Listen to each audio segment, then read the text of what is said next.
Pakistani army की पोल खोली है। पाकिस्तान की सेना ने फिर बयान बदला है। ऐसे में पाकिस्तान ने हर दिन नए आंकड़े बदले हैं। उन्होंने कहा 214 बंधक बदले गए, मारे गए सभी लोग पाकिस्तानी जवान थे। ये बड़ी खबर इस वक्त की आपको बता रखे हैं। बोलन में मारे गए 214 बंधक। बलूचों से दुश्मनी एक बार फिर से पाकिस्तान को महंगी पड़ी। फिर खुली पाकिस्तान आर्मी की पोल। पाकिस्तान की सेना ने फिर से बयान बदला है। पाकिस्तान ने हर दिन नए आंकड़े बदले हैं। तो आपको बता दें कि बोलन में 114 बंधक मारे गए। बलूचों से दुश्मनी पाकिस्तान को महंगी पड़ रही।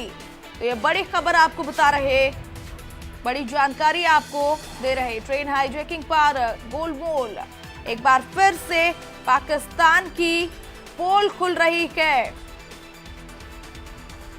पाक की पोल एक बार फिर से यहां पर खुलती हुई दिखाई दे रही है। पाकिस्तान सफेद झूठ बोलता हुआ दिखाई दे रहा।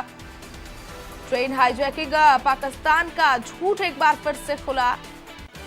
ट्रेन हाईजैकिंग कांड पर आए दिन पाकिस्तान के बयान बदलते हुए नजर आ रहे हैं। तो एक बार फिर से पाकिस्तानी आर्मी की पोल खुली है।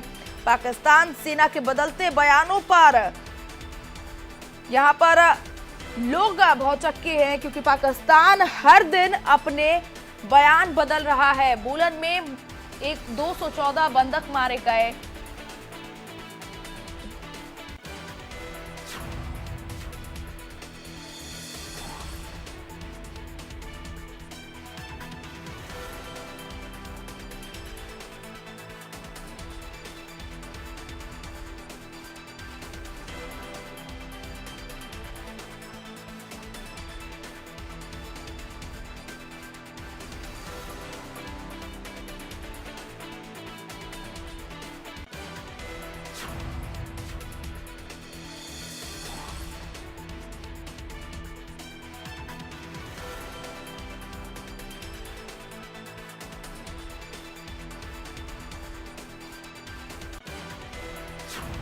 तो इसी खबर पर ज्यादा जानकारी के साथ हमारे साथ विदेशी मामले की जानकार जयेश सोनी जुड़ चुके हैं सीधे।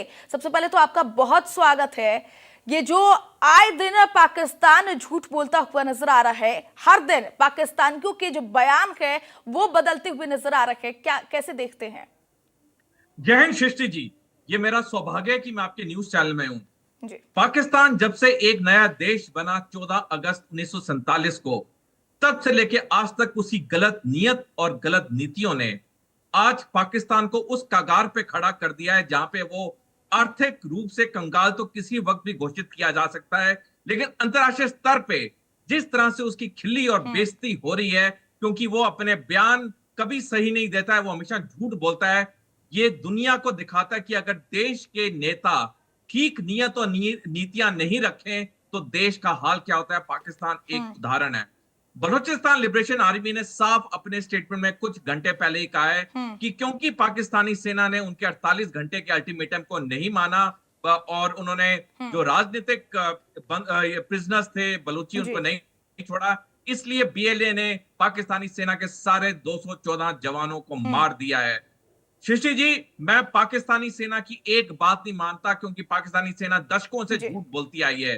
जो बीएलए कह रही है इसमें बहुत सच्चाई दिख रही है, क्योंकि सेना में होते हुए मैं आपके दशकों सेना में पहले होते हुए मैं आपके दशकों बताना चाहूंगा कि जिस तरह का ये ऑपरेशन था, जहां एक टनल नंबर 8 के अंदर इस ट्रेन को रखा गया और जिसमें 250-300 बंधक थे, पाकिस्तानी सेना ने कहा कि 24 घंटे से कम में उन्होंने ये ऑपरेशन को सफल तरीके से कर दिया, जो कि सरासर झूठ है।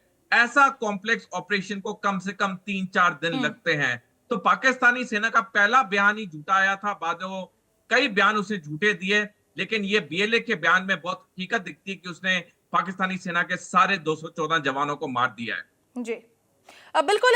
आए दिन कहीं ना कहीं यहाँ पर पाकिस्तान के जो बयान है वो बदलते ही जा रखे। पाकिस्तान का झूठ जो है अब साफ होता हुआ नजर आ रहा है। सफेद झूठ यहाँ पर पाकिस्तान बोलता हुआ नजर आ रहा है। वो कह रहा है कि हम लोगों को वहां से बाहर निकाल रहे हैं, जो आंकड़े हैं वो आंकड़े वो गलत पेश कर रहा है। लेकिन बलूचिस्तान आर्मी की तरफ से ये साफ तौर पर कहा गया है कि जब तक उनकी मांगे पूरी नहीं होगी वो इन लोगों को रिहा नहीं करने वाले हैं।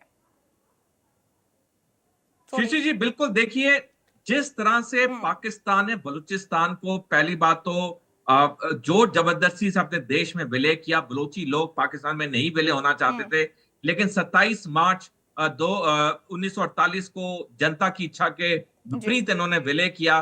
तब से लेके आज तक बलोचियों का आक्रोश तो था ही था पाकिस्तान के अगेंस्ट, कि वो हम्म। कभी अपने आप को पाकिस्तानी नहीं समझते थे। जी। ऊपर से 1948 से लेके आज तक पाकिस्तान ने हमेशा बलोचियों को सेकंड ग्रेड हम्म। सिटीजन्स के तौर पे रखा। मैं आपके दर्शकों को एक आंकड़ा देना चाहूंगा जिससे जी। आपके दर्शक हैरान होंगे सुन के। पाकिस्तानी सेना का अगर हम उदाहरण लें, उसमें 75% अफसर जेसीओ सैनिक पाकिस्तान के पंजाब सूबे से आते हैं, और बलूचिस्तान सूबा जो कि पाकिस्तान का सबसे बड़ा सूबा है, वहां से 0.3% ही जी। अफसर जेसीओ सैनिक आते हैं। और यही हाल बाकी सारी पाकिस्तानी सरकारी संगठनों का है, जहां पे पूरा हम्म। बोलबाला पाकिस्तान के पंजाब सूबे का है। तो जिस तरह से इन्होंने बलूचियों को नजरअंदाज किया, उनको मेरिट के ऊपर ऊपर नहीं आने दिया, हम्म। आस्ता आस्ता ये आक्रोश बढ़ता गया। लेकिन ये आक्रोश फाइनली बढ़ा 2015 में, जब 20 अप्रैल 2015 को चीन ने पाकिस्तान के साथ China Pakistan economic corridor sign किया। उसके बाद बलूचियों को लगने लगा अब तक तो पाकिस्तान ही हमें जी। एक्सप्लॉइट कर रहा था, चीन भी हमें पूरी तरह एक्सप्लॉइट करेगा। और तब से हमने देखा है पिछले एक दशक में जिस तरह से ये बलोचियों का जो अप्रोच आक्रामक हुआ है, हम्म। इसने पाकिस्तान के एक्चुअली छक्के छुड़ा दिए। हम्म। बिल्कुल सोनी जी, एक और चीज जानना चाहूंगी। जिस तरीके से बलूच वाले कह रहे हैं कि 214 सैनिक को उन्होंने मार गिराया है और पाकिस्तान लगातार इसको गलत साबित करता हुआ नजर आ रहा है, अगर ये सच है तो कितना खतरा पाकिस्तान को है बलूचों से? शशि जी, अगर पाकिस्तानी सेना के कथन में थोड़ा भी सत्य होता तो एक हम्म। वीडियो जारी करते हम्म। और उसमें साफ दिखाते कि उस इलाके से टनल नंबर 8 से उनकी जो हम्म। फ्रेश ट्रेन्स गुजर रही हैं, कोई दिक्कत नहीं है। हम्म। लेकिन ऐसा तो उन्होंने वीडियो जारी किया नहीं अब तक। तो हम्म। ये तो साफ दिखाता है कि पाकिस्तानी सेना के सारे जो प्रेस रिलीजेस हैं, दावे, सारे झूठे हैं, जी। बेबुनियाद हैं।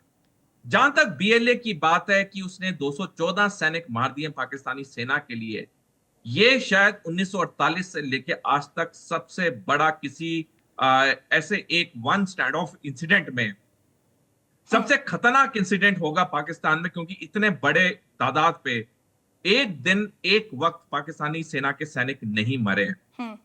और ये एक चीज और दिखाता है कि जिस तरह से बीएलए ने ये आक्रमण जी। किया है, जिस तरह से बीएलए ने पूरा ये ट्रेन हाईजैकिंग को सफल तरीके से प्लान हम्म। किया, एग्जीक्यूट किया, जी। ये वाकई में उनको दाद देने वाली बात है कि उन्होंने एक प्रोफेशनल सेना के ऑपोजिट उन्होंने ये सारी प्लानिंग इतने अच्छे तरीके से की। तो ये पाकिस्तान के लिए तो बहुत चिंताजनक बात है, क्योंकि जी। अब बीएलए को जो ये सफलता मिली है, ये इस सफलता पे और आक्रामक होगा। यहाँ पे तरीके तालिबान पाकिस्तान को भी बहुत उत्साह मिलेगा बीएलए की इस गतिविधि से, और जी। पाकिस्तान में आने वाले समय में आए गए दिन बड़े बड़े आतंकी हमले होंगे।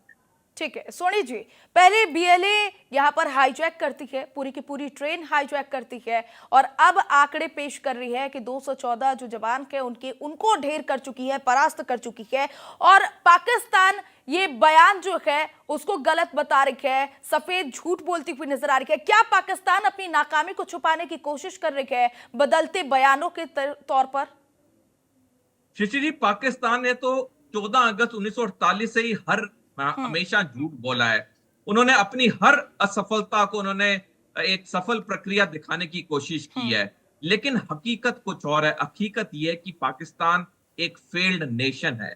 पाकिस्तान एक देश के तौर पे पूरी तरह असफल हो चुका है, और जो पाकिस्तान के देश की असफलता है वो उसके संगठनों में भी दिख रही है, चाहे उसके पुलिस फोर्स हो, चाहे उसकी सेना हो, नेवी हो, एयरफोर्स हो। तो पाकिस्तान सिर्फ अपनी असफलता को छुपाने के लिए यह सफेद झूठ बोल रहा है कि उन्होंने ये ऑपरेशन 24 घंटे से कम में कर दिया सफल तरीके से। उसने अब 33 बलोचियों को मार दिया, उसके अपने 21 लोग मारे गए और 4 सैनिक मारे गए। ये सब बेबुनियाद झूठ है जो पाकिस्तान कह रहा है, क्योंकि जैसे मैंने पहले कहा, पाकिस्तान की जिस तरह से खिल्ली उठ चुकी है अंतर्राष्ट्रीय स्तर पे, अब पाकिस्तान अपना मुंह छुपाने के लिए सारे सफेद झूठ बोल। सोनी जी, देखिए, पाकिस्तान जो ये झूठ बोल रही है, दुनिया वालों को गुमराह करने की कोशिश कर रही है, ये जो आंकड़े पाकिस्तान पेश कर रही है और जो बलूच वाले पेश कर रहे हैं, उसमें काफी ज्यादा अंतराल देखने को मिल रहा है। और वो तो खास तौर पर कह सकते हैं कि पाकिस्तानी ये कोशिश में लगे हुए हैं कि दुनिया को गुमराह करते, लेकिन इसके बदले में वो खुद की भी जनता को भी गुमराह कर रही है, अपनी जबान कुर्बान कर रही है, और जो लोग बंधक हैं उनको भी तो कहीं ना कहीं कुर्बानी की आग में झोंक रही है। सृष्टि जी, हमने इसी कार्रवाई का एक नमूना देखा था 1999 की कारगिल वॉर में। जी। कारगिल युद्ध में पाकिस्तान ने अपने सैनिकों की लाशों को लेने से मना कर दिया था। भारत ने कई बारी बोला कि आपके मृत सैनिक हैं। भारत ने पूरी सैनिक इज्जत के साथ पाकिस्तानी सेना के सैनिकों के शव वापस किए।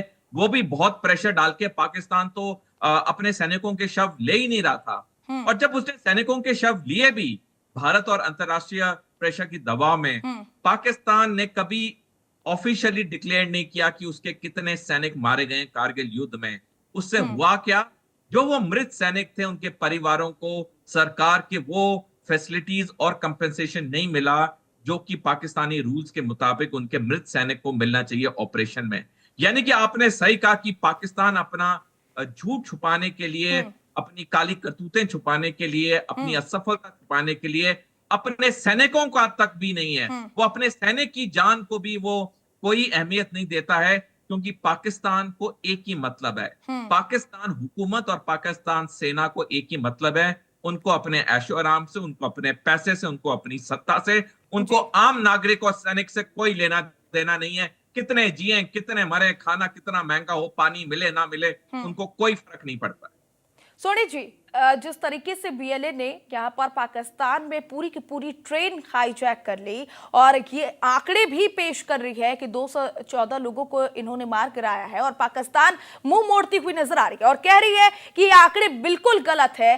क्या ये संदेश नहीं देता है कि पाकिस्तान अपनी ही जमीन पर अपना काबू छोड़ चुकी है और वो हम लोगों से कश्मीर मांगने चली थी और अपना ही जमीन नहीं बचा पा रही है, अपने ही लोगों को नहीं बचा पा रही है? बिल्कुल आपने सही कहा। देखिए, पाकिस्तान को कंसंट्रेट करना चाहिए था अपने मुल्क के ऊपर, उसने वो तो किया नहीं। वो बाकी चीजों पे बयान देता रहा। ना वो वहां सफल हुआ, ना वो अपने मुल्क को बचाने में सफल हुआ।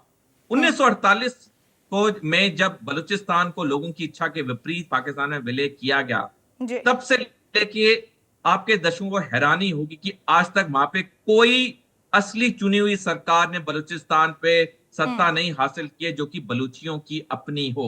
जो भी इलेक्शंस 1948 से लेकर आज तक बलूचिस्तान में हुए हैं, वो पाकिस्तानी सेना ने रिग किए हैं, उसमें धांधलेबाजी की है, और वही मुख्यमंत्री बिठाया बलूचिस्तान का, जो कि पाकिस्तानी सेना का अपना आदमी है।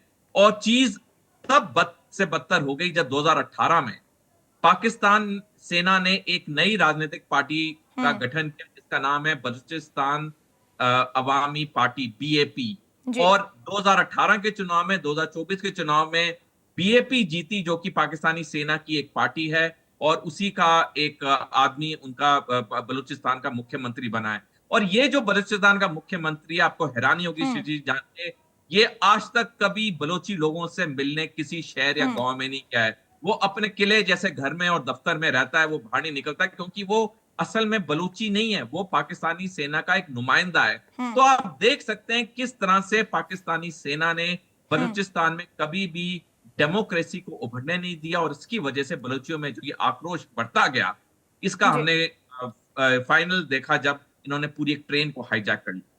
बिल्कुल सोनी जी, कि जो बलूच और पाकिस्तान वाले आमने सामने यहाँ पर नजर आ रहे हैं, एक दूसरे पर हमलावर नजर आ रहे हैं, क्या उनकी ही जमीन पर ये गृह युद्ध को न्योता नहीं देता है?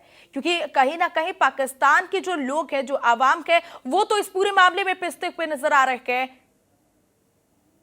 शशि जी, 18 फरवरी इसी साल को मौलाना फजलुर रहमान, जो कि पाकिस्तान का एक बड़ा राजनेता है, उसने पाकिस्तानी संसद में बयान दिया था कि बलूचिस्तान में 7 जिले हैं, 7 जिलों में से 5 जिलों पे बलूचिस्तान लिबरेशन आर्मी का पूरा कब्जा है। जिस दिन बीएलए का बाकी 2 जिलों में भी कब्जा हो गया, उस दिन बीएलए बलूचिस्तान की आजादी को डिक्लेयर कर देगी और जिस दिन बीएनए ने बलूचिस्तान को आजाद डिक्लेयर कर दिया, संयुक्त राष्ट्र बलूचिस्तान को मान्यता दे देगा। यानी कि आप समझ सकते हैं कि पाकिस्तान का एक राजनेता जो कि सत्ता पार्टी का एक सदस्य है, वो अगर पाकिस्तानी संसद पे ऐसा बयान दे रहा है तो सिचुएशन कितनी गंभीर है। आपका आंकलन बिल्कुल सही है श्रुति जी। जिस तरह से बलूचिस्तान में हालात हो रहे हैं, वो दिन दूर नहीं जब बलूचिस्तान में पूरी तरह से एक गृह युद्ध शुरू हो जाएगा। जी बिल्कुल सोनी जी, एक तरफ से जो बलूचिस्तान है वो बढ़ते हुए हमले पाकिस्तान पर दिखा रहा है, वो वहां की असफल सरकार की पेशकश नहीं है, क्योंकि जिस तरीके से यहां पर हाईजैकिंग की गई, वहां पर लोगों को मारे गए, जवानों को मारे गए, लोग अभी भी वहां पर बंद किए गए और मांगे लगातार बीएलए की तरफ से यहां पर की जा रही है। क्या पाकिस्तान की असफल सरकार की ये नाकाम कोशिश को नहीं दर्शाती है कि वो पूरी तरीके से असफल हो चुके हैं अपने लोगों को बचाने में? पूरी तरह से पाकिस्तानी सरकार 1948 से पूरी तरह से असफल हो चुकी है। मैं आपके दर्शकों को आंकड़ा देना चाहूंगा। 1952 में जब 4 साल हुए थे पाकिस्तान को नए देश के रूप में उभरे हुए, भारत को आजाद हुए, तब पाकिस्तान की अर्थव्यवस्था भारत की अर्थव्यवस्था से अच्छी थी। पाकिस्तान की 1952 में अर्थव्यवस्था 83.3 अमेरिकी डॉलर पर कैपिटा जीडीपी थी और भारत की थोड़ी कम 82.2 अमेरिकी डॉलर पर कैपिटा जीडीपी थी। लेकिन उसके बाद 7 दशकों में जिस तरह से पाकिस्तानी सरकारों ने गलत नीयत और नीतियां अपनाई, आज पाकिस्तान कंगाली की तरफ रवाना हो चुका है और भारत दुनिया की तीसरी अर्थव्यवस्था बनने की तरफ अग्रसर हो चुका है। तो आप देख सकते हैं कि जहां पे पाकिस्तान एक वक्त भारत से अच्छा था आर्थिक व्यवस्था में, आज दोनों देशों में कितना बड़ा जमीन आसमान का फर्क आ गया है। ये सिर्फ इसलिए है क्योंकि हर पाकिस्तानी सरकार ने 2 ही चीजों पे तवज्जो दिया, भारत विरोधी नीयतों नीतियां और हिंदू धर्म विरोधी नीतियां। और जिस तरह से इन्होंने हर अपनी चीज भारत विरोधी हिंदू धर्म विरोधी रखी, आज पाकिस्तान को कंगाल होने के राह पे तो ले चला है, पाकिस्तान को टूटने के कागार पे भी वो ले चला है। बिल्कुल सूरी जी, अपने ही जगह पर वो नाकाम नजर आ रही है। पाकिस्तान अपने ही आवाम को सुरक्षा देने में वो नाकाम नजर आ रही है और ऐसे में पाकिस्तान यहां पर कश्मीर की मांग कर रहा था, जो खुद बलूचिस्तान को नहीं संभाल पा रहा, वो कश्मीर की मांग आखिर कैसे कर सकता है? ऋषि जी, पहली बात तो पाकिस्तान का 1947 से ही कश्मीर की मांग नाजायज थी, अवैध थी, क्योंकि 27 लेकिन पाकिस्तान इसको मानने के लिए भी तो तैयार नहीं है ना। लगातार हम लोग कह रहे हैं कि पाकिस्तान कश्मीर को नहीं ले सकता है और ये उनकी मांग नाजायज है, लेकिन फिर भी वो सामने आ रही है, बार बार कहती है कि हम कश्मीर ले लेंगे। जब अपनी जगह वो नहीं संभाल पा रही है, वो कश्मीर कैसे ले लेंगे?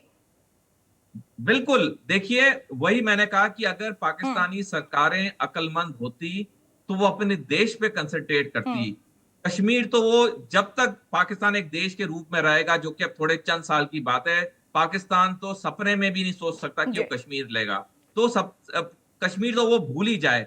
लेकिन इस कश्मीर के चक्कर में वो अपने देश को बांटने के कागार पे आ गया है। तो जहां तक पाकिस्तानी सरकार जो भी 1948-47 से आई, अगर उन्होंने पाकिस्तान पे कंसंट्रेट किया होता, पाकिस्तान की इंडस्ट्री पे, मैन्युफैक्चरिंग पे, पाकिस्तान के टूरिज्म पे, आज पाकिस्तान में हालात दूसरे होते। लेकिन पाकिस्तान ने कश्मीर का मुद्दा ही उठाया क्योंकि पाकिस्तानी सरकारें जानती थी वो अंदरूनी तौर पे असफल हैं। तो अपने नागरिकों को एकजुट करने के लिए वो 2-3 चीजों का इस्तेमाल करती रही। जम्मू कश्मीर का मामला, भारत विरोधी नीतियां, हिंदू धर्म विरोधी नीतियां, क्योंकि उनके पास सफलता के लिए दिखाने के लिए कुछ था नहीं। तो उन्होंने इन 2-3 मुद्दों का इस्तेमाल किया कि वो अपने नागरिकों को यूनाइट करें, ताकि उनमें एक दहशत सा एक क्रिएट करें, ताकि उन्हें दिखाएं कि भारत उन पे हमला करेगा, भारत उन्हें निकल जाएगा, जो कि सब झूठ था। हमेशा पाकिस्तान ने भारत पे हमला किया है, भारत ने कभी पाकिस्तान पे हमला नहीं किया। बिल्कुल सोनी जी, पाकिस्तान में बेरोजगारी है, भूख से लोग मर रहे हैं, वहां पर महंगाई इतनी ज्यादा बढ़ गई है कि अब उन्हीं के जो लोग हैं वो अपनी सरकार को कोसना शुरू कर चुके हैं, अपनी ही सरकार को गलत गलत बोल रहे हैं। पाकिस्तान को पहले उधर ध्यान देना चाहिए, ना कि बाकी चीजों पर, और पाकिस्तान वही नहीं कर रहा है। चूंकि आप विदेशी मामलों की ज्यादा जानकार है, आपसे मैं जानना चाहूंगी कि कहां पर गलती पाकिस्तान कर रही है? ऋषि जी, किसी भी देश को सक्षम और सार्थक बनाने के लिए 3 चीजें चाहिए होती हैं। पहली अच्छी अर्थव्यवस्था, फिर सैनिक शक्ति और सबसे अंत में परमाणु हथियार। जो भी देशों ने ये प्रक्रिया अपनाई, चाहे अमेरिका हो, रूस हो, भारत हो, देखो सारे देश ये तरक्की कर रहे हैं। हम्म। लेकिन पाकिस्तान ने इसका विपरीत किया। हम्म। पाकिस्तान ने पहले परमाणु हथियार बनाए और उसने अपनी अर्थव्यवस्था पे पूरा हम्म। कंसंट्रेट नहीं किया, और देखिए आज पाकिस्तान बिल्कुल कंगाल होने की हालत पे। तो पाकिस्तान की जो बुनियाद थी, पाकिस्तान की बुनियाद एक हम्म। राष्ट्र होने के जो थी वो बिल्कुल गलत थी। वो बिल्कुल एक पुख्ता तौर पे जैसे अच्छे देशों को होना चाहिए नहीं थी। तो पाकिस्तान की जो हम्म। गलत नीयत, गलत नीतियां आज पाकिस्तान को एक फेल्ड स्टेट के ऊपर ले आई हैं। और मैं एक चीज और बताना चाहूंगा शीर्षी जी, बिल्कुल। 22 अक्टूबर 2022 को हम्म। अमेरिकी राष्ट्रपति जो बाइडेन ने एक बयान दिया और कहा कि पाकिस्तान दुनिया का सबसे खतरनाक देश है। हम्म। और अभी पिछले हफ्ते ही एक रिपोर्ट आई है ग्लोबल टेररिज्म इंडेक्स की, जिसमें हम्म। यह कहा हम्म। गया है कि हम्म। पाकिस्तान वो दुनिया का नंबर 2 देश है जहां पे सबसे ज्यादा आतंकवादी हम्म। हमले होते हैं। तो आप देख सकते हैं कि पाकिस्तान की क्या हालत हो गई है, हम्म। जब एक वक्त पे वो भारत से आगे था अर्थव्यवस्था में 1952 में। हम्म। ठीक है सोनी जी, चूंकि आप विदेशी मामलों की जानकार के, आपसे मैं समझना चाहूंगी बीएलए आखिर क्या मांग कर रहा है, उसकी क्या नीयत थी जिस वजह से उसने हाईजैक किया और 214 लोगों को मारा। वो मांगे कौन कौन सी है जो बीएलए की तरफ से की जा रही है, और पाकिस्तान उनको पूरा करने के बजाय झूठे आंकड़े और सफेद झूठ बोलती हुई नजर आ रही है। शीशी जी, बीएलए की एक ही हम्म। मांग है, वो है कि उसे बलूचिस्तान हम्म। को आजादी चाहिए पाकिस्तान से। हम्म। बीएलए नहीं चाहता कि बलूचिस्तान अब पंजाब का सूबा रहे। बीएलए चाहता है कि बलूचिस्तान को आजादी मिले हम्म। और बलूचिस्तान एक हम्म। आजाद देश के रूप में उभरे। हम्म। क्योंकि जिस तरह से पिछले 77 साल से हम्म। पाकिस्तान ने बलूचियों को रगड़ा है, मसला है, उनको कभी ऊपर नहीं आने हम्म। दिया, उनके ऊपर अत्याचार किए, उनकी औरतों के साथ बलात्कार किए, उनके बच्चों को अच्छी तालीम नहीं हम्म। देने दी। आपको हैरानी होगी शिजी जान के कि बलूचिस्तान की राजधानी है क्वेटा, और जी। क्वेटा एक गांव की तरह है। यानी कि पाकिस्तान ने क्वेटा जैसी राजधानी को भी उभरने नहीं दिया। जबकि अगर आप लाहौर देखें, रावलपिंडी हम्म। देखें, इस्लामाबाद देखें, वहां पे आधुनिक बिल्डिंग्स हैं, मॉडर्न बिल्डिंग्स हैं, जी। लेकिन पाकिस्तान ने क्वेटा तक को नहीं उसने उभरने दिया। क्योंकि पाकिस्तान ने कभी बलूचिस्तान को चाहा ही नहीं कि वो एक सूबे के तौर पे वो तरक्की करे। और ये जो सेकंड रेटेड सिटीजन वाली जो फीलिंग थी पाकिस्तान ने जो बलोचियों की तरफ रखी, उनका आक्रोश आस्ता आस्ता बढ़ता गया। जैसे हम जब रसोई में खाना जी। बनाते हैं, जब हम्म। हम कोई चीज प्रेशर कुकर में बनाते हैं, जब एक वक्त आता है कि जब प्रेशर ज्यादा हो जाता है कुकर में और अगर हम्म। सीटी नहीं बजे तो प्रेशर कुकर फट जाता है। और यही जी। यही हाल बलूचियों के साथ हुआ। उनके ऊपर इतना दबाव डाला गया पाकिस्तान से कि अब वो प्रेशर कुकर की तरह फट चुके हैं। ठीक है सोनी जी, एक और चीज आपसे समझना चाहूंगी। हमेशा से एक पैटर्न देखा गया है पाकिस्तान का, वो हमेशा से आतंकवादी जो नीतियां हैं वो अपनाते आया है, और जिसकी वजह से अंतर्राष्ट्रीय जो देश हैं वो पाकिस्तान से बाहर की तरफ खींचते चले आए। एक संबंध कह सकते हैं पाकिस्तान का किसी भी देश से अच्छा नहीं है आज के समय में। ऐसे में क्या वो आतंकवादी नीतियां ही पाकिस्तान के ऊपर भारी पड़ रही है, और आज पाकिस्तान उन्हीं नीतियों की वजह से डूबता हुआ नजर आ रहा है? क्या लगता है? शीशी जी, 21 अक्टूबर 2011 को हम्म। अमेरिका की secretary of state Hillary Clinton जब पाकिस्तान के दौरे पे थी, तो उन्होंने जी। आतंकवाद के संदर्भ में कहा था कि जो लोग अपने घर के पीछे सांप रखते हैं हम्म। उन्हें याद रखना चाहिए ये सांप उन्हें भी एक दिन डसेंगे। बिल्कुल। ये सांप का संदर्भ वो आतंकवादियों से कर रहे थे। हम्म। और पाकिस्तान जिस तरह से इन आतंकवादी रूपी सांपों को पालता है भारत विरोधी गतिविधियों के लिए, हम्म। आज यही आतंकवादी पाकिस्तान को अंदर से इतनी बुरी तरह से डस रहे हैं कि पाकिस्तानी सेना को समझ नहीं आ रहा कि वो पाकिस्तान के किस सूबे में जाके अपना नियंत्रण स्टैब्लिश करे। पाकिस्तान के 4 सूबे हैं, खैबर पख्तूनवा, बलूचिस्तान, पंजाब और सिंध। जी। और पंजाब सूबे को छोड़ के बाकी तीनों सूबों में आतंकवादी घटनाएं हैं। वहां के लोग बिल्कुल आक्रोश हैं पाकिस्तान से, क्योंकि पाकिस्तान की हर सरकारी संगठन या संस्था में पंजाब ने सिर्फ पंजाब के पंजाबियों को ऊपर आने दिया। पाकिस्तान ने कभी बलूचियों को, पश्तूनों को, सिंधियों को ऊपर नहीं आने दिया। तो जिस तरह से इसने बाकी कौमों का अत्याचार किया, उनको मेरिट के ऊपर नहीं आने दिया, आज उसका खामियाजा पाकिस्तान खुद भुगत रहा ठीक है। है। ठीक है, बहुत शुक्रिया जो है सोनी जी हमारे साथ जुड़ने के लिए और तमाम जानकारी हमारे दर्शकों तक पहुंचाने के लिए। तो एक बार फिर से पाकिस्तान का झूठ जो है, सफेद झूठ, वो सबके सामने आ चुका है। बलूच बीएलए की तरफ जो लगातार आंकड़े पेश किए जा रहे हैं कि 214 लोगों को उसने मार गिराया है, उस पर पाकिस्तान के जो बयान है वो आए दिन बदलते हुए नजर आ रहे हैं। और ये बयान, बदलते हुए बयान साफ तौर पर पेश कर रहे हैं, ये इशारा कर रहे हैं कि पाकिस्तान अब पूरी तरीके से डूब चुका है, पाकिस्तान की पोल जो है वो खुल चुकी है। बहरहाल बहुत शुक्रिया आप सभी का और हमारे इस खास